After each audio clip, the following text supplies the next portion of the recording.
Bienvenue dans le deuxième épisode du Petit nœud de velours rouge carmin. Dans le précédent épisode, nous avons laissé une petite fille se faire transformer contre son gré en petit garçon. Découvrons désormais la suite de cette aventure. Alors que le temps passait inexorablement, le petit garçon était devenu l'esclave du marabout et lui apportait à longueur de journée les livres, recueils et registres dont le sort allait être scellé par le ministre.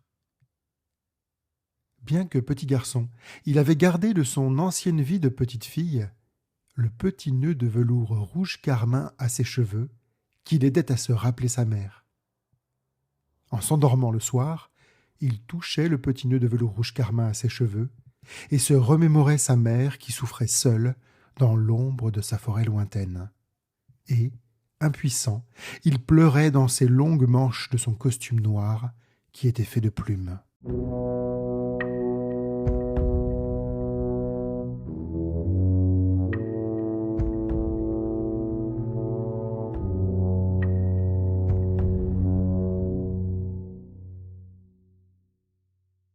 Un jour que pour le compte du ministre, il allait à travers la grande ville chercher matière, le petit garçon entra chez un horloger.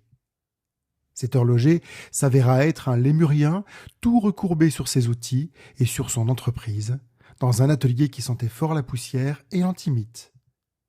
L'histoire raconte que ce lémurien avait subi un terrible sortilège du ministre marabout, et qu'il n'y voyait plus et était devenu aveugle, ce qui l'empêchait d'exercer proprement son métier d'horloger pour lequel il ne pouvait plus se fier qu'au simple tic-tac des mécanismes des pendules, montres à gousset et carillons. Le petit garçon toucha le petit nœud de velours rouge carmin à ses cheveux et s'enquit de l'inquiétant état de santé du lémurien. « Monsieur, comment pourrais-je vous être agréable et vous aider dans votre entreprise ? » ?»« Cher enfant, si vous restez avec moi un jour et une nuit durant, vous pourrez assurément m'aider à régler l'heure à toutes les horloges de la ville. » Ce fut ce que le petit garçon fit de bon cœur. Il resta toute une journée et toute une nuit durant dans l'atelier du lémurien horloger, oubliant au passage sa mission ministérielle que d'aller quérir des ouvrages à passer à la moulinette de la censure. « Peux-tu m'indiquer où se trouve exactement le soleil dans sa course à travers le soleil ?» demanda approximativement toutes les heures le lémurien au petit garçon. Et le petit garçon de répondre immanquablement et avec précision où se situait le soleil. Au-dessus de la colline à l'entrée de la grande ville, posé sur la girouette du clocher de l'église, caressant la plus haute tour de la riche demeure du ministre, affleurant enfin à l'horizon. « Peux-tu m'indiquer où se trouve exactement la lune dans sa course à travers les étoiles ?» demanda le lémurien au petit garçon dès la nuit tombée. Et le petit garçon de rétorquer immanquablement où se situait la lune avec la même précision que lorsqu'il avait décrit la course du soleil à travers le ciel le jour durant. « Je te remercie, cher enfant, conclut le lémurien au terme de cette journée et de cette nuit. Tu m'as aidé à remonter les pendules à l'heure exacte du temps qu'il fait. Pour te remercier, je te remets cette aiguille que j'ai extraite d'une montre magique et qui, plutôt que d'indiquer midi, t'indiquera toujours le nord. » Le petit garçon fit mine de refuser par politesse, mais toucha le petit nœud de velours rouge carmin à ses cheveux et s'empara de la petite aiguille qui indique le nord, tout en secouant les longues manches de son costume noir qui était fait de plumes. Il repartit à la recherche de manuscrits à soumettre à la censure du ministre, censeur qui semblait ne pas s'être aperçu de la disparition du petit garçon, comme le temps paraissait s'être pour lui arrêté une journée et une nuit durant.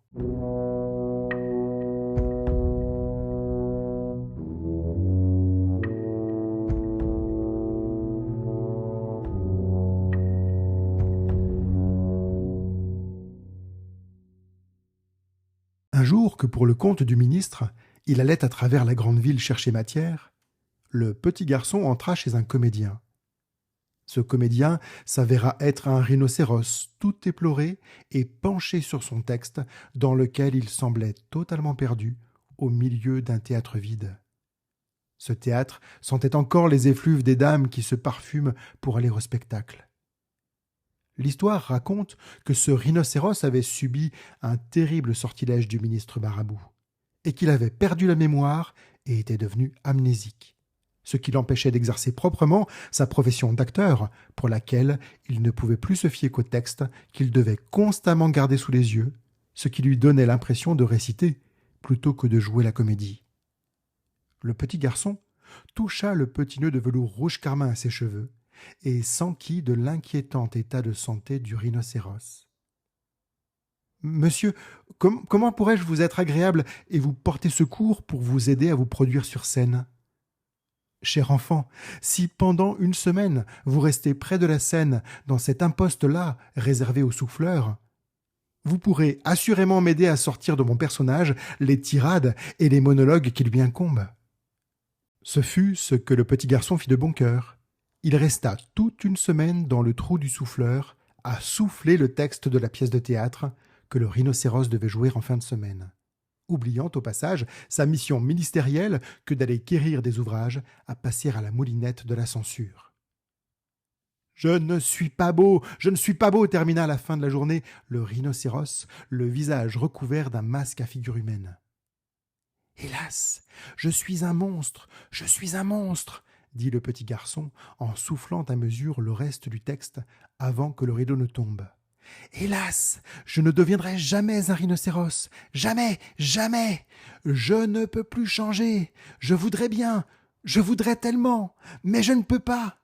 Je ne peux plus me voir, j'ai trop honte. » Au terme d'une semaine, le petit garçon de féliciter le rhinocéros qui avait répété chaque mot qu'il lui avait soufflé à travers sa lucarne depuis le rebord de la Seine. « Peux-tu rester ce soir pour ma représentation publique ?» adjura le rhinocéros, tout ragaillardi par cette longue séance de répétition, mais encore tout fébrile à l'idée que sa mémoire ne flanchât en plein spectacle. Et le garçon de rétorquer que cela lui plairait beaucoup de rester pour accompagner le rhinocéros dans sa représentation. « Je suis le dernier homme, je le resterai jusqu'au bout, je ne capitule pas !» À ces derniers mots de la tirade finale que prononça le rhinocéros, le visage recouvert d'un masque à figure humaine, le rideau tomba et la foule en délire exulta en applaudissant à tout rompre. Le rideau se releva sur les acteurs de la pièce et le rhinocéros salua la foule de spectateurs en ôtant son masque à figure humaine. « Je te remercie, cher enfant, » lança le rhinocéros en coulisses au petit garçon. « Tu m'as aidé à jouer cette pièce dont tous les mots m'échappaient. Pour te remercier, je te remets ce brigadier. Ce brigadier est le bâton qui permet de frapper les 3 coups juste avant une représentation théâtrale, afin d'attirer l'attention du public et de réclamer le silence au lever du rideau. C'est un bâton magique, il peut faire taire n'importe qui. » Le petit garçon fit mine de refuser par politesse, mais toucha le petit nœud de velours rouge carmin à ses cheveux et s'empara du brigadier qui impose le silence tout en secouant les longues manches de son costume noir qui était fait de plumes. Il repartit à la recherche de manuscrits à soumettre à la censure du ministre, censeur qui semblait ne pas s'être aperçu de la disparition du petit garçon, comme il était allé cette semaine-là se divertir au spectacle.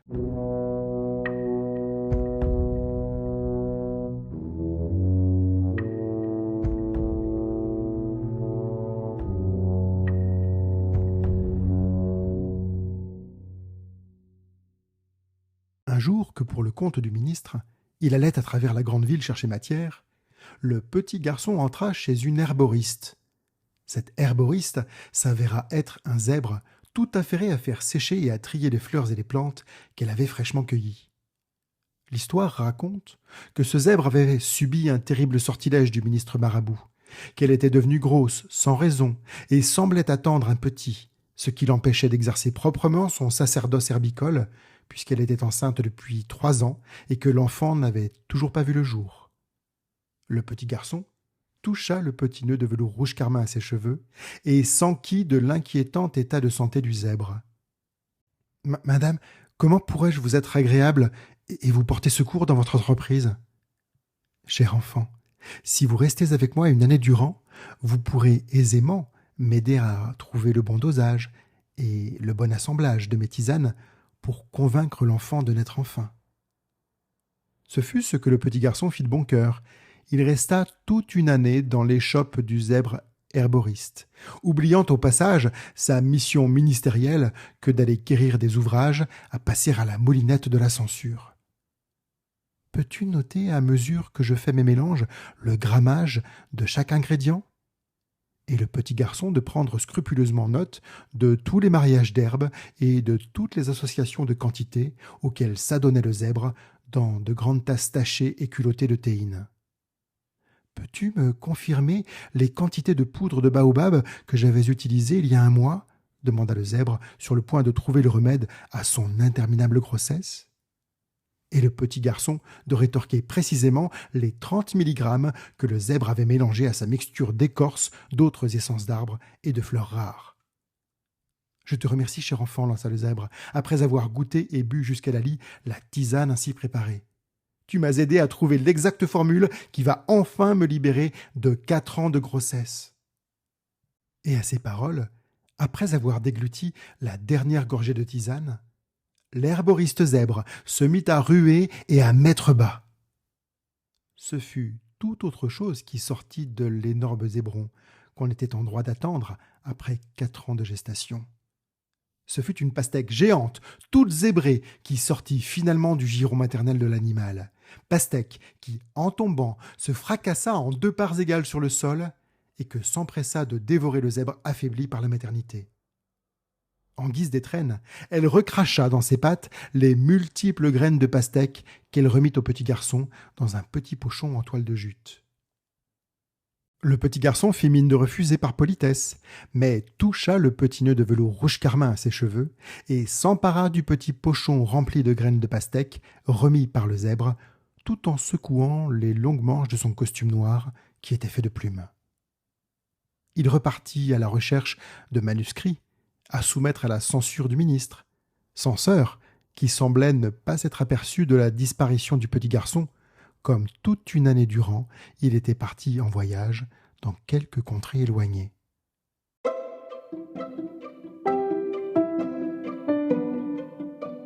C'est la fin de la 2e partie de ce conte en 3 épisodes. À très vite pour écouter la suite du Petit nœud de velours rouge carmin et découvrir ce qui arrive à cette petite fille transformée en petit garçon.